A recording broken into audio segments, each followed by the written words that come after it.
Hello, welcome to Forest Focus as Nottingham Forest enter the final 10 games of the Premier League season with a trip to Portman Road on Saturday. Will they pick up the 3 points everyone expects against Ipswich Town, or will Nuno's men suffer a setback in the race to the Champions League places? Joining to discuss all that and more, first of all, is Simon Fotheringham. Fothers, good to have you on a daytime. How are you doing? Yeah, morning, Matt. Unusual. Yeah, normally I have to do the post-match. It's a weekend when I'm not working, but not until this afternoon. So thanks for inviting me on. No, good to have you with us. Good to have you on board. Good to have Matt Davies-Adams back with us. Easy to say. How are you doing? Yeah, I'm good. Thanks for having me back. Great time to be talking Forest, isn't it? It is. What's the top you're sporting today? Is that an old training top? This is an old training top that I found on eBay. It only cost me 30 quid. And it's a number 47. And I've been trying to work out who that might be, but I haven't had any. I've gone back through like Forest history squad numbers. There's no 47 from around the Capital One era from when this was. So the best I can deduce is that it was a random youth player who wore this top for a bit. But yeah, I'm quite proud of it. It's not Phil Foden, I guess. He's the only player that I can think of that was 47. Mikey, Clarke, how are you this morning? Yeah, morning, everybody. Yeah, I'm great. Thanks, Matt. How are you? Good. Yeah, not too bad. Not too bad at all. Looking forward to getting into this Ipswich game. Matt, do you want to kick us off? How are you feeling about this one? I said in the intro there, everyone expects 3 points. Are you on that bandwagon or not? I am, yes, albeit with the caveat that I think that Ipswich have given us two really difficult games this season. I was at both of them. Obviously, the cup one, you can mitigate that to an extent because of the changes that we made, but also they made a lot of changes for that game too. But the game at the City Ground, they had loads of the ball, didn't they? I'm not sure they ever looked particularly like scoring, but it's a different prospect for them at Portman Road because they've been absolutely hopeless there, haven't they? I think they've only won one game in the league all season, and they're they've been a bit of a disappointment, I think, Ipswich, for the how highly rated the manager is and the players that they've signed, some of whom look really decent. I sort of expected a bit more from them, which is harsh to say on a club who've gone League One to Premier League in successive seasons. But I thought they would be closer to safety than they are. They're 6 points behind Wolves. So it's an absolutely massive game for them. But I think if we score, then the game's done. We know what our record is like with that anyway, scoring first. But yeah, big pressure on them. We haven't been great away from home lately, but still heavy favourites, I think, to win here. Yeah. Ipswich are on 17 points, as Matt says, 6 points from safety. They're level on points with Leicester. I was surprised when I saw that. I mean, it's nice not to have to look at the bottom of the table at all. I feel like they're a bit better than that, but they seem to have fallen apart they've barely picked points since losing to Southampton at home, which you can understand. Any worries for you, Fothers? If you factor in our away form, as Matt said, it's not been perfect of late, certainly. How are you viewing this one? Yeah, I think I'm with Matt on that. I think obviously the home form has been absolutely superb, but just away from home, when you look at the last three, Newcastle, Fulham, and Bournemouth, they've been pretty poor displays, and I just hope that we can. I mean, it's the perfect away game, isn't it? When you are playing not great away from home to go to a side who are bottom of the current form table, clearly struggling to score goals at home, clearly struggling for any points anywhere. I mean, it's going to be tough because it's one of those venues, isn't it? It's one of those venues a bit like the City Ground where they can generate quite an atmosphere down there. But you would like to think that on the back of Saturday, the confidence and just the fact that we're better than them, we should be absolutely fine. Thank you very much to Neil Wagstaff for signing up for membership. Appreciate that, Neil, and anyone else who has us late. And good morning to everyone who is with us. Do us a favour and hit like if you haven't already. That'd be great. I think they are quite a decent side, Mikey. A lot of their games are close. They ran Palace close last week. They started like a house on fire against Spurs and then were comfortably beaten. So they do have talent. Just how are you feeling about the game? Well, they're certainly the best of the promoted sides this year. I don't think there's much doubt about that. I really enjoyed watching them when they were in the Championship. They're sort of free-flowing, will score one more than you style, got them promoted. And I thought, and this might be the kiss of death, really, I thought that they'd turn a few more teams over at Portman Road because of, as you guys were saying, just the wave of home emotion. And, we saw what it did for us in our first two seasons. Not necessarily been that way for them. So I am cautiously optimistic. It's the Premier League. Every game's tough. I concur with the guys. I think it's the game that we should be looking to try and win, obviously. But if I was Ipswich, what are they, 6 points off? Worst goal difference. Wolves have lost their best player for 3 games. This is their chance, isn't it? this is their final last ride. So it might be better than we kind of think. So I think they might just chuck the kitchen sink in it, but that might be good for us because it might open the game up and allow us to exploit our best tendencies, which is obviously on the transition and breaking. So I'm expecting a really exciting game. I just expect them to go for it. They might turn into the side that were in the Championship and throw a bit more caution to the wind. But they are vulnerable defensively, as we've seen. They're much better away from home than they are at home. I think stats tell you that. So it's a very intriguing game, but it's one that if we didn't get the 3 points on, I'll be honest, I'd be disappointed. I have recorded the opposition preview, which is out tomorrow already, with Joe. So check that out. He's got some interesting thoughts on where they are and where they're going. Mikey referenced fixtures. They are absolutely brutal for Ipswich coming up. So obviously it's us, then it's Bournemouth, then it's Wolves at home, which is like the must-win game of all must-win games.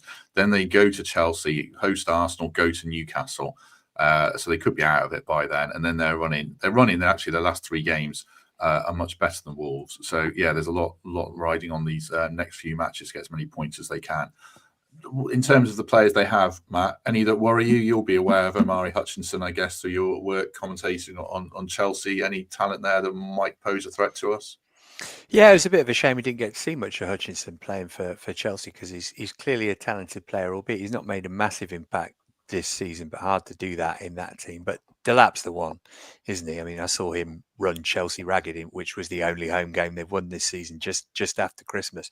And I think he'd be so good in our team. I really think we ought to be trying to go for him in the summer, to score the goals that he scored in a team that doesn't get many and don't look great. He's in double figures already in the Premier League this season. And I kind of feel like, particularly if we get in the Champions League, we'd have a shout of getting him because he's often linked to Chelsea and kind of big 6 clubs. But having been at Man City and not been able to make the breakthrough there, I think he might be a bit wary of going back and becoming just another guy, whereas he'd be starting most games for us, even if Chris Wood was able to maintain what he's done this season. If we're in Europe, we're going to need a much bigger squad. So I would definitely be looking at trying to get him. But he's the big worry. Hutchinson's okay. He's been in and out because of injury of late. But other than that, I mean, it's just, you see in the transfers that they've made, they look to me like they're very much with an eye of, well, we might well go down, but we'll be in a great position to come back because the players that they've bought, by and large, are players with sort of vast Championship experience. And I think,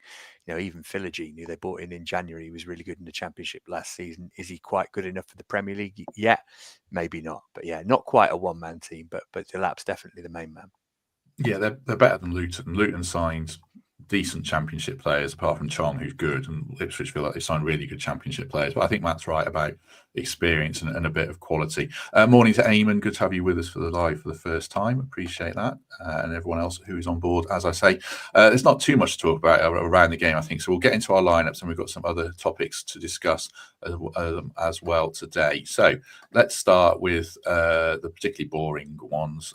They're all pretty similar, as you can imagine, after last week. But we'll start with Mikey and Fothers submitted the same team, which I'll read out, which is unchanged. So it'd be Sells in goal, Aina Milenkovic, Murillo, Williams, Dominguez and Anderson in midfield, Ilanga, Gibbs-White, Hudson-Odoi, then Chris Wood in attack. Fothers, talk us through it. That's the formation that you guys submitted as well, so it's slightly different to the Man City one. What was your thoughts there? An easy one to pick? I think it is. I think Nuno's. I think he's got his 11, hasn't he? And as much as I wanted to put Ryan Yates in there, I think Yates is coming off the bench with 20-25 minutes to go. Whatever the situation in the game is where we want to be, and I feel probably for the first time for a long time now that the team maybe picks itself. I'd be tempted to give Gibbs-White a free role to just go out there and just do what you do wherever that may be. But I think in terms of the back five, that there's nobody pushing anywhere near that. Obviously, if we're 2-0 up, Morato comes on, shores it up a little bit. Does that happen at Ipswich, or do we just carry on? But I think I certainly think at the moment that Nuno's job is. It's not easy, is it? I was going to say Nuno's job's easy. Of course, it's not easy. But I think picking the starting 11 is probably at its easiest as it gets for the Premier League, I think. Mikey, what about you in terms of the setup? Because Dominguez was so good last week, I thought, in that was pushed out to the right wing role with Morgan deeper. I do have a little worry of Dominguez in a 2, but we should have enough against Ipswich, hopefully. What was your thinking on not going for that 4-3-3? Yeah, I was debating it. I think it's very difficult to change the personnel of a side that has just turned Man City over, if I'm honest. So every time I was looking at, do we tweak it? Do we bring somebody else in? Do we bring a Ryan Yates in? Do we, go to 3 in midfield? Do we even go 3 at the back because Delap will run those channels? I just kept coming back to the fact that, we're in the championship rounds now, aren't we? So to speak, last 10, 11 games. I think we know our best side. We certainly know our best formation. We've just beat the champions. It's very difficult to give an argument, say you change it. The one where I did consider it was their threat down the left with Leif Davis, their left back. He's excellent. I was wondering whether, certainly against some of the teams further up the table that break down the sides, we've tend to employ Anderson on the wing. I think we did against Liverpool. We changed that way against Arsenal as well. But then I was thinking, well, then do you bring Ryan Yates in? Do you bring a Sangare in? Do you bring a Danilo in? Try and control the game a little bit more. But I just kept reverting back to the state that we're in the last 10 games. I think we know our best team. I think this is it. And I think this is one of the games where you go away and say, right, we're going to win this. We're going to be positive on the front foot. We're going to play both the wingers. We're going to give, as Father says, Gibbs White a bit more of a freer role. And we're going to trust those guys behind the ball to look after a team that's been pretty blunt at home this season. So, yeah, positive mindset from me. I think this is the way we go. But as Father says, we can always tweak it dependent on game state, if we let in a goal or we're trying to hold on things. So we have got a few options. The bench isn't as strong as you'd like it, but we do certainly have more options than they do. So, yeah, this is the way I'd go. Yeah, it was a very fluid formation, certainly, against Man City. Mm. Pat's in the chat for us. He hates a 2-man midfield. He drops it in all the time. You don't mind a 2-man midfield then? No, not at all, because you've got you've got Gibbs White roaming free ahead of them. So Anderson, Dominguez, like Mikey's just said, you can be fluent as we were against City. He kept changing it. Players showing up in different positions, and I'm more than comfortable. I think Anderson and Dominguez are more than capable of doing what we need them to do against Ipswich, and then the front four will do the business. Excellent. We'll come to Matt's team shortly. Just before that, though, a word for the Trent Navigation, and we shall see you the other side of this video. Hey up me duckies, a quick rundown of match days at the Big Shed. We're open from 10, serving full English breakfast, teas, coffees, and believe it or not, beers.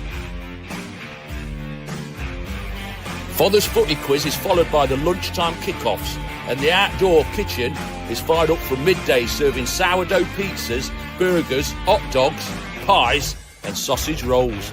Lovely. Pints start at £4. We have a great selection of cask ales and lagers to lubricate the vocal cords for a bit of a sing-song before the game. After the match, we've got some great DJs and live bands booked. So get your send down to the Trent Nav. Win or lose, we're having a booze. And if we draw, we'll have some more. There we go. Father's Footy Quiz in the build-up. You're doing the quiz today, Fathers, but I'm the quiz master. Are you nervous? Yes, very. There's a reason I host quizzes, Matt, and that's because I don't have to answer any questions. But let's see, shall we? Let's see how you go. Exactly. Let's see how we go. Let's come to Matt's team then before we move on. One interesting change in your team, Matt. It's unchanged apart from Dominguez is not there. Sangare is in there. Talk us through your thinking here. Well, look, we paid 30 million quid for this guy, and through no fault of his own, he hasn't played very much. Illness last season and injury this, of course. But I think we want to see whether he's going to be capable of being around, of being a contributor for us next season. And this is a good game to do that. If he's going to be coming up against Calvin Phillips and Kiyuste, that's not exactly the toughest midfield pair for him to be going up against. And I just don't see when else he's going to play. I just want to see if he can do it, if he can get himself into some sort of fitness. And I think this is the best game to do that. But yeah, I mean, I don't think it's going to happen, but I would like to see him get a bit of football between now and the end of the season, because he's clearly got more than we've seen from him. I think we were all really enthused by his pre-season, weren't we? And then he goes and gets injured early on after playing 90 against Bournemouth on the opening day. But is he going to stick around or not? I mean, and if he isn't, maybe we need to put him in the shop window for a little bit, because I can't see us getting much back on what we've paid for him at the moment. So yeah, just give him a go. See what kind of shape he's in. He was all right in the cup game against Ipswich, wasn't he? Let's see what he's like in the Premier League. Derek asks, is the match shown live, by the way, at the NAV? Only televised games are, Derek, so it won't be this one, but you can enjoy the build-up, obviously. I think people aren't going to like that Sangare pick. They're going to say, you're taking the game for granted, Matt. What would you say back to them, assuming they say that? Again, he's a £30 million midfielder and an international footballer of some repute, certainly before he joined us, and he's not coming up against much. So that would be my counter to that. But yeah, look, I get it. I just think if you're going to put him in any game, then that would be this. I mean, the rest of the team, as the chaps have said, it picks itself, doesn't it? I did have, if I'm a little bit croaky this morning, it's because I was up until 2:30 with my daughter who is teething. And whilst I was trying to get her back to sleep, I just had a mad panic about what happens if Matt Sells gets injured at some point. And I looked it up this morning, and Wayne Hennessy's last game was 45 minutes for Wales against Gibraltar in October 2023. So that's kind of spooked me a little bit. But yeah, the rest of the team is nailed on, isn't it? The depth, as people have alluded to, is maybe not there at the moment. You'd expect that to change in the summer. But our flexibility comes from what we can do tactically rather than who we can bring off the bench, I think, doesn't it? So, yeah, this is what I'm going with for this game. Not that Nuno will start Sangare, I'm sure. Do you, fathers, think Sangare will be here next season? Probably not. But like Matt says there, what we've got to do somehow is put him in the shop window. I mean, I've been saying for 2 years that there's a player in there, but I still haven't seen it. And is that because he's not getting enough game time? Possibly.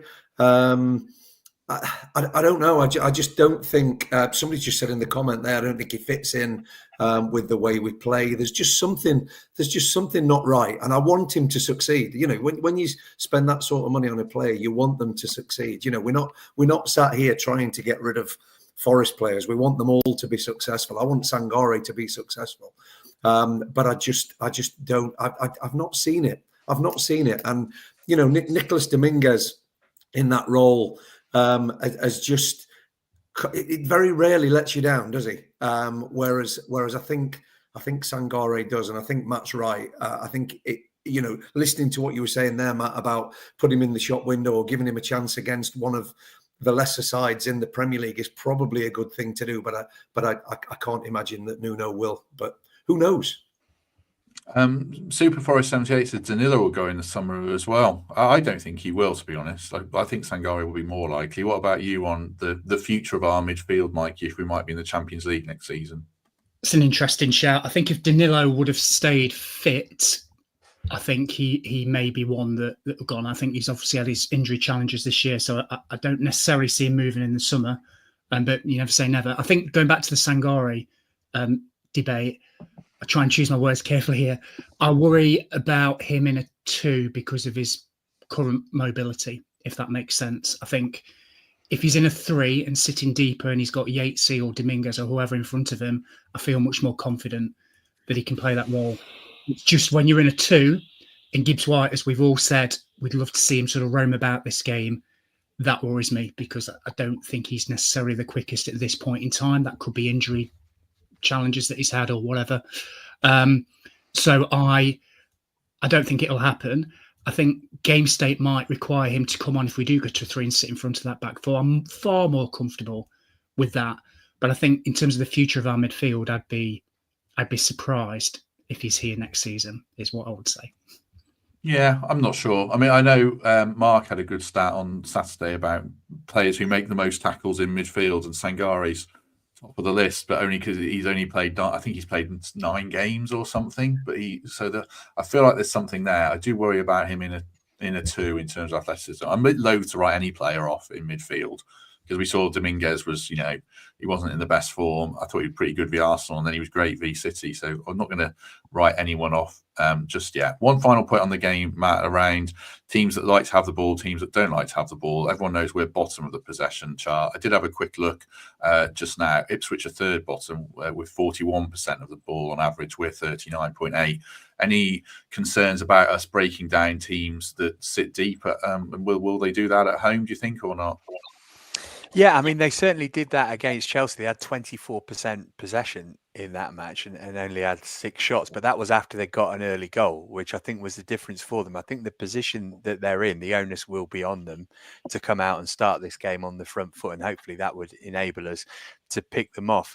It's a difficult one for them, isn't it? Because they're not going to look at this as an eminently winnable game, but they're not in the position where they can think, well, we'll try and get a draw from this one, go to Bournemouth, and then hope to beat Wolves at home. So I think that there's onus on them to go for it, and that might suit us. I don't think they'll be sitting back unless they score the first goal.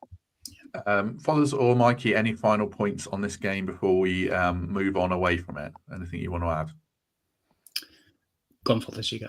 No, not really. To be honest, Mikey, I was just going to say, the team that I've picked there is our best 11, and it should be good enough to beat Ipswich.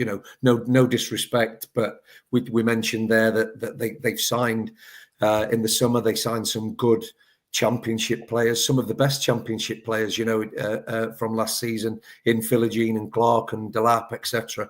But I just think we'll just have too much for them. The only thing I was going to add, slight difference. I've been to Portman Road once, and it was under Billy Davis, and I think we lost 5 or 6-0. So that's quite a while back. So I've avoided this going like the plague because I still have horrific memories from that. So it can't be any worse than that. And I do think we'll go there. I think we'll win. I think you'll see a positive performance from us. And I think Matt, you might have said it earlier, the pressure's really going to be on them. That is, Matt read out the running earlier. They've got 2 spots this season where they can really go for it. One is the next couple of games and one is the last 3, and it might be too late by that. So I really think they're going to push, and that should suit us to a T. So I think you'll see a more expansive game in the second half, and I think that's where we'll win it. Hopefully so. We're at that stage of the season where we look at who is playing who elsewhere in the race for these places. Arsenal play Chelsea this weekend and Brighton play Man City. We were discussing on Monday, Matt, who we thought would get in. Temp said he thought Chelsea would. Me and Fletch both had severe doubts about Chelsea and feel like the last 2 games you can sort of write off in a way because of the quality of the opponents. Obviously, you commentate for Chelsea TV, so you see a lot more of them than us. How are you viewing Chelsea's chances of making the Champions League, hopefully alongside us?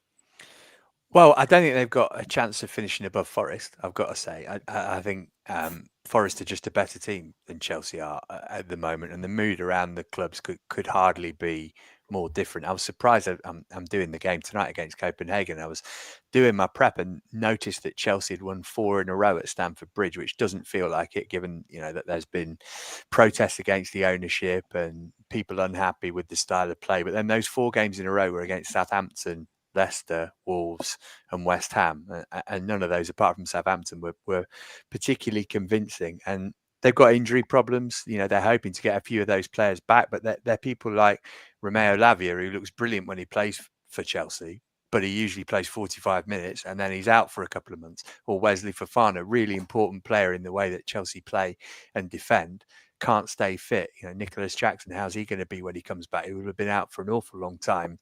And they've got a tough run in as well. They've got Spurs after the international break, which is always a massive game for Chelsea. They've got to go to Fulham after what might well be a Conference League quarter-final, assuming they get through tonight. And Chelsea's last 4 games are Liverpool, Newcastle, Man United and Forest. And the Liverpool and Newcastle ones would be either side of a potential semi-final in the Conference League as well. So I don't think they're a better team than Forest.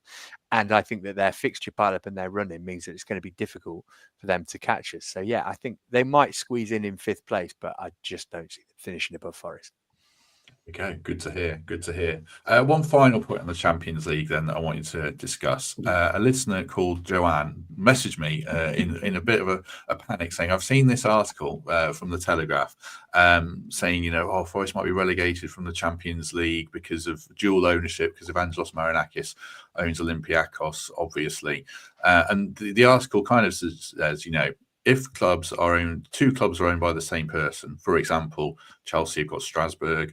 Ineos own stakes in Man United and Nice, and Man City have got Girona and City, obviously. And there's other examples around Brighton and a Belgian club, and Villa and a Portuguese club. It's very prevalent. Then it's possible that the lower ranked club in their league table would be demoted. So in this case, Forest would be kicked out of the Champions League. The article does say as well, you can pause interest in the clubs. And I looked on a UEFA statement going back to 2023 when it was around Villa and Brighton, and they transferred, in City's case, they transferred shares in Girona, and Ineos transferred shares in Nice, and they put them in independent blind trust structures. So basically they paused their interest. So I'm not worried at this stage at all that we won't be allowed in the Champions League. Any of you chaps got any concerns at all? Mikey, any worries at all?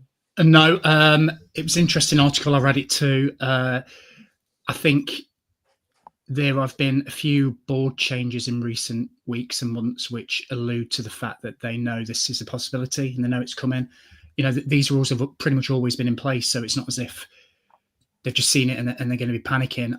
I've got utmost faith that they know what they're doing. So there are ways around it. If you've just pointed out one as well. So yeah, it's a possibility, but I'd say it's not a probability at all. I'm sure that they will do everything in their power to make sure that if we qualify for the Champions League, we play in the Champions League. So whatever that means. So wouldn't worry too much about it, if I'm honest. No, I'm not concerned. I mean, if anything, it'll be litigated for years and years if anything was to come off. Fothers, any concerns for you? No, not really. Like Mikey said, there's already things happening behind the scenes at Forest with moving directors and various things going on. They will absolutely be on it. The people that work at the football club will know exactly what the risks are, and we'll be putting something in place to make sure that doesn't happen. I'm 100% certain of that. I think since Wembley, since promotion, lots of changes have been made within the football club, and I think lots of mistakes have been made. But I think now the club is probably at the best it's been in terms of this off the field stuff. Yeah, I mean the chap's reference there, Sotiris Marinakis. Sorry, I've forgotten the name there. The chap who owns 20% stake, he's moved off the board. Yannis Rentsos has moved off the board, and there's every chance that they could effectively run Olympiacos for a year. I'm sure there's ways and means around these things. Football finds a way, shall we say. Matt, any thoughts on this before we move on?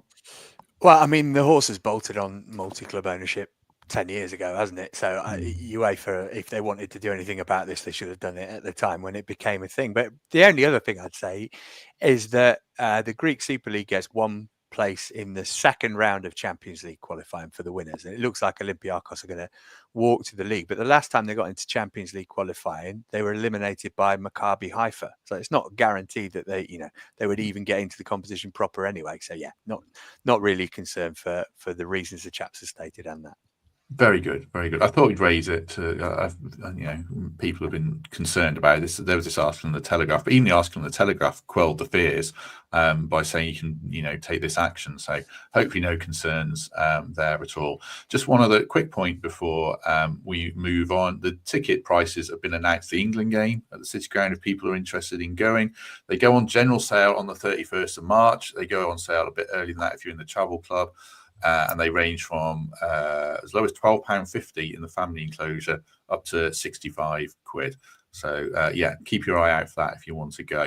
Talking of ticket prices, we announced our season ticket prices for the coming season. Two of the chaps on the panel here are season ticket holders. It seems to have gone down pretty well, I think, online, from what people have said. Fothers, any thoughts as a season ticket holder you want to raise or not? I think price increases were inevitable given what we're watching at the City Ground right now. I still think it's disappointing that continues year on year to go up at the level that it does. But from my perspective, I'm Trent End Upper. Mine's gone from 570 to 625 and 625 quid for 19 games, and all the other perks you get in terms of priority for cup games. There's a little pool of away tickets for season ticket holders as well. It works out at £32.90 a game, which actually, in the grand scheme of things, for what we're watching right now, which is not finishing 17th and hoping that we might finish 16th, then I think it was always going to happen, given what's happened on the pitch this season. And I sort of think it's understandable, because if they can't put the prices up when the football's as good as it is now, then when can they? And I still feel quite sad for the people that gave up. When I worked at Forest, a lot of people gave up their season tickets during COVID, and they've not been able to, for obvious reasons, and they've not been able to get back on. So I think it's disappointing, but hopefully, there's lots going on about the stadium redevelopment and increasing the capacities for people to be able to see games. So disappointing that they've gone up again, but fully understandable given what we're watching. We just beat Man City. It was one of the best days. I swear on Saturday, Matt, that I felt the Trent End move when Callum Hudson-Odoi scored. I genuinely think the structure was moving, which at the time we've just scored. Slightly worrying. Well, not at the time, because we just scored against Man City, but thinking back on it, it did feel like it was moving, and maybe it was. Just let me skirt back to the last topic as well. Patch Adams raises a good point around we couldn't transfer players between Olympiacos and what I've read as well, between Olympiacos and us, which has some implications around like Stamenic and Karma over there at the moment and things like that. But that was a good point that I forgot to raise. Just before we go to Mikey as well, thank you, Peter. Do us a favour and hit like if you haven't already. Almost 300 people with us, so the more likes, the merrier. Would be great. Mikey, Brian Clough lower. How's it been for you? Yeah, I think Fothers has absolutely nailed it. Obviously, it is disappointing, but you do understand why it is. And a few other clubs have announced theirs as well, and they've had a bigger price hike than us. And it's very difficult to complain when the product is so damn good. I just cast my mind back to a few years ago. I think it was just been after COVID. I wasn't going to renew. I've been a season ticket holder for years, and I wasn't going to renew because it was that bad on the pitch. And I renewed the season we went up. And if you remember, the first 7 games we were bottom. And I was saying to Lindsay, why have we done this? And we actually said, it should improve. But the thing is, if you give it up, as Father says, it's difficult now to get back in. Nobody could have foreseen the journey that we've been on. I'm just really glad that we kind of meal and stuck with it. I've renewed already for next season, and yeah, it is what it is. And Father's made a great point there. If you can't raise prices when you're doing so well, when can you? I don't like it. There's so much money going around in football. I think you should try and make the product as affordable as you can to the vast majority of people. And maybe once we build this new stand and more people can get in, maybe they can relook at it then. But it was you knew it was coming. I thought it might be slightly worse. It's still a lot of money, isn't it? But it's such a big part of our lives. It's just something that you want to do. So yeah, just hope the good times continue, really. Just dipping in the chat quickly, Steve notes a few clubs have frozen their ticket prices. West Ham, Brentford, I know have. Paul notes that I think Wolves season tickets, Wolves fans are absolutely livid about their prices, but it does put ours level with them. So yeah, and there's a few different points around it as ever. I'd be rude if I moved on, didn't give Matt a chance to say anything if he wants to. Anything you want to add, Matt? Yeah, well, it's interesting what Fothers was saying there about it working out at £32.90 a game. So I'm a My Forest Pro member, so I paid 65 quid for that at the start of the season. Obviously, I work a lot, so I don't get to go to many games, albeit I've been able to get to a few. And I bought tickets for Everton yesterday, and that was 48 quid for one ticket. So the fact that you get that discount on your season ticket is worth it. I mean, I remember paying 370 quid for a season ticket up at Trent End when I was 16 in 1999. So, it's always been expensive, and it is disappointing, as Steve says in the comments, when you think that the amount that match day revenue generates to what you get from being in the Premier League it is minuscule. But this is the cost of it, unfortunately. What I really don't want to see is if we get in the Champions League next season, doing a Villa and charging 97 quid to watch us play Bayern Munich. That would be really disappointing. So let's hope that doesn't happen. But broadly, seems about right to me. Good stuff, chaps. Right, we've got a quiz coming up. I think it's a good one. Hopefully, these chaps are ready for it. Just for that, we've had support from NordVPN the last 3 weeks. This is the fourth and final week of that with them. So thank you very much for that. We shall see you on the other side of this advert. Thanks, NordVPN, for sponsoring this episode. You've probably heard of NordVPN before without looking into what they do. So I will try and tell you about them in my own unique style. Basically, it's a way to maintain your privacy online, protect your data, and give security on public networks. It's also a great way of changing your location to be anywhere in the world online. So Mark Southerns, you might wonder why he is with me. He is an avid user of NordVPN, and he can tell you a little bit more about how he uses it as an international jet-setting man of mystery. Yeah, absolutely. Yeah, I got into NordVPN about 6 months ago, and I just subscribe now regularly. I think I buy the annual deal. They do have a 30-day money back guarantee, which kind of attracted me originally, but I never took that up because I found it very useful. Use it when I'm abroad. I get to travel a bit, so when I'm out in Sofia and I want to watch the live games, I can use it to access the live games when I'm abroad, which is very, very useful. Also, I've got it on all my devices, my phone and my iPad, and just have it on all the time, and that's very useful when myself or the kids are using those devices on public networks, like in coffee shops and stuff, which they do a lot. So gives me peace of mind in that kind of situation, and just all round very, very useful. You've got 24/7 support. You've got a 30-day money back guarantee. So if it's not working out for you, you can get your money back and it's cost you nothing. On top of that, you can get an exclusive discount on a new plan by going to nordvpn.com/Forest Focus. I cut myself off on the edit there. nordvpn.com/Forest Focus. There you go. Thanks to them. Right, chaps, here's the quiz. Are you ready? Yes, good. As you will all know, our beloved Christopher Grant Wood has got 87 Premier League goals in his career. So all we're going to do, last man standing, I want you to name the 34 players who have got 100 or more Premier League goals, and we'll just go one at a time. So have a quick think about it. I'll give you 2 lives each, so hopefully you don't all bomb out straight away. So we'll go in alphabetical order, starting with Matt. Throw a name at me. Who's got over 100 Premier League goals? Oh, take the obvious one to start, Alan Shearer. Yes, number 1, 260, correct. Mikey? Are you ticking these off as we get them right? Yeah. Excellent. Right, I'm going to go for Thierry Henry. Yes, Thierry Henry, number 8 on the list, 175. Play along in the chat if you want, and I'll trust these chaps not to read the live comments. Bothers? Sergio Aguero? Yes, joint 5th on the list, 184. Matt? Rooney? Yeah, Wayne Rooney, 208, number 3 on the list. Mikey? Struggling now. Van Nistelrooy? Yes, Van Nistelrooy. No, hang on. I think you might have lost a life there. I say yes. Let me just confirm that. I think he's got 88 goals. I'll just confirm that one. No, 95 goals, Ruud van Nistelrooy. No. So Mikey's lost one of his lives very early. Disaster. Fothers. I got Van Nistelrooy written down, so I'm going to cross him off, and I'm going to go with Teddy Sheringham. Yes, number 13, 146 goals. Matt?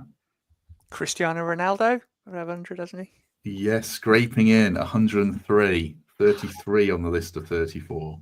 Very good. Mikey? Oh dear. Here now. Andy Cole. Yes, number 4, 187. I keep writing down the ones that Mikey, can you see my piece of paper here? I'm going to go with Jimmy Floyd Hasselbank. Yes, joint 16th on the list with 127. Matt's turn. I should probably pick a Chelsea player as well, shouldn't I? Didier Drogba. Didier Drogba. Let me just check. You might have dropped there. Yes. God, you're really just getting hovering over the line. 104 goals, number 32 on the list. Mikey's turn. Oh dear. I'm going to go for Dwight York. Yes, he is on there. The number 21 with 123. Bothers. I'm going to drop into midfield with Steven Gerrard. Steven Gerrard, yes, number 23 with 120. That opens the door for another midfielder for Matt, I'd imagine. Yeah, tap in for Frank Lampard, isn't it? Got to be. Yes, number 7, 177. Mikey. I've only got one left on my list because I need to think. Suarez would be my guess. Luis Suarez. Let me just have a look. I think he might be out here. I'm not seeing him. Oh my gosh. I can't see him on this list at all. Here we go. Luis Suarez, 69 goals, number Shambles. 73. Absolute shambles. Mikey's out. Shocking. There's loads of players on this list. Fothers? I'm gonna go current with Mo Salah. Nobody said Mo Salah yet, no? No, they haven't. Joint 5th with Aguero on 184. There's one of the top 5 left still, and there's quite a few in the top 10. Matt? Ian Wright? Yes, Ian Wright has got 113, 24 on the list. Others? Bergkamp? No, I think you've lost the life there. He's got the same as Chris Wood. Just confirm. Bergkamp has got 87, the same as Chris Wood. So you've lost the life, others. Never rated Bergkamp. Matt? There's a few big names here. Jermaine Defoe, number 10, 162. Very good.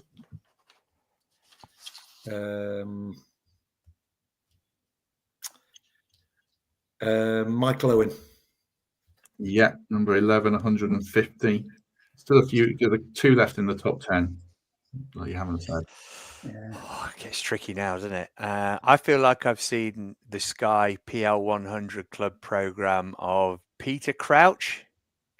Yeah, 108, number 29 on the list. Others, you haven't said that. No one said the person in second yet.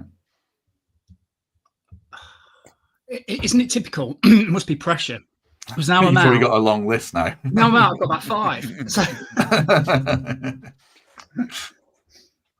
how can I not know who's second? There's still quite a few left as well on the list. Robbie Fowler? yeah, that's one of them. Yeah, Robbie Fowler's number 9, 163. Is second Harry Kane? Second is Harry Kane, yeah. Totally wouldn't have got it without that clue, by the way. Of course he is. 213 Premier League goals. There's one left. I know you've got all the top 10. There's a few left in the top 20. Let me just tell you how many are left for. There's on the list. 1, 2, 3, 4, 5, 6, 7, 8, 9, 10. I think there's 10 left. David Beckham. No. You're out for this. Matt's the winner without losing a life. Matt, do you want to add one more to put an exclamation point on it? A couple more I had down. Don't know how many are right. Were Torres, Vardy, and Les Ferdinand. Yeah, Ferdinand, yes, 149. And who were the other ones you said? Fernando, Torres, and Les Ferdinand. Yeah, Vardy, 143. Les Ferdinand, not Torres though. He's not on the list. Matt, was Paul Scholes on there? Yes, 107. I've got Scholes and Beckham written down, and I went for the wrong one. Mikey, who was left on your list out of curiosity? If you had anyone else. Matt's just said a few. I put Collymore question mark, but I don't think he got that many for Liverpool, did he? No. The season. So No, I'll tell you who's left on it. I Anelka? don't think. Oh no. Yes, Anelka 125. Yeah, I'll just read out the rest and see if anyone. I'll have a quick look in the chat actually and see if anyone's got a few that I don't think have been said. Lukaku, did he quite get there? Lukaku, probably not. Lukaku did 122, more than you would have thought. Yeah. Matt Letitia is number 100 on the list. That's a good one. Raheem Sterling. I think he was on it. Let me just check. Yeah, 124 for Raheem Sterling. Who you forget because he's really lost the plot. Someone that Pete says Chris Sutton. No, he's not on it. I think everyone else has been said. Yeah. Okay. Is Haaland on there yet? No, I don't think so. You've not got 100 yet? No, unless I missed him. I'll have a quick look. I'll come back to that, or someone could Google that for me. Oh no, Erling Haaland 83. So these are the players just before we start wrapping up that I think are missing. Did anyone say Van Persie? 144. I don't think anyone said him. Nope. Dion Dublin and Sadio Mane 111. Emil Heskey 110. Ryan Giggs 109 and Darren Bent 106. There you go. Are you kicking yourselves or not, anyone? Wow, we've got schooled. Matt schooled us there. Yeah, decisive win for Matt there. Well done. Well done. That was good. No, it was good. It was good. Right, just before we come to final thoughts, then a quick final advert. I appreciate people's patience with this. I try not to do 3, but that was the last week of NordVPN. But thanks very much to Home Move estate agents for their support. If you're looking to buy or sell in the Notts area, get in touch with Ben. It's ben@homemoveea.co.uk, or check out the link in the description. And they are 5-star rated on Google, of course. So they are the people for you, like I say, if you're looking to buy or sell in the Notts area. Right. Fothers, anything from you before we go? Drone show on Saturday at Trent Bridge. Tickets still available. Am I allowed to say that, Matt? You've done it now. Yeah, you are. Yeah. Tickets still available for the best show on earth at Trent Bridge on Saturday night. Very good. Very good. I missed one. Someone got this as well. I think this person must have been Googling the list because that's another good one. Son Heung-min is joint 16th with Jimmy Floyd Hasselbank, 127 Premier League goals. Matt, anything for you? Anything you want to plug work-wise at all? As I always say when I'm on, Matt, none of my work is worth plugging to Forest fans. If you want to listen to a Football League podcast, What the EFL, I'm just about to edit that now. No, other than that, I'll repeat what I've said before. As a fellow podcaster, Matt often says, like, subscribe, that kind of stuff does make a big difference. If you click on any links that are in show notes as well, if you listen on a podcast, that helps as well. It's good to get something for free, but Matt needs to get paid for it. So like and subscribe is a really, really easy way to help him out. So do it if you can. What a hero. Thank you very much. What a man. Mikey, anything for you before we go? Yeah, just a couple of things. So for those listening, not watching, my horrifically coloured top is Paris Saint-Germain goalkeeper top. So congratulations to them on Tuesday. Thoroughly enjoyed watching that game. Well done. Hopefully they might be down the City Ground next year. You never know. So well done to them. Just a couple of shout outs, really. Doug and Helen from Northampton and Tom from Blackpool. Met them both. No, Doug and Helen anyway. In the Trent Nav before the game, Man City. Big podcast fans. I said I'd say hello, so thanks for your support, guys. And just the last thing that I want to say is, mentioned it the previous week, but if anybody's free, Friday, April the 4th, Steve Hodge is doing a night in my local village hall, Ravenshead Village Hall.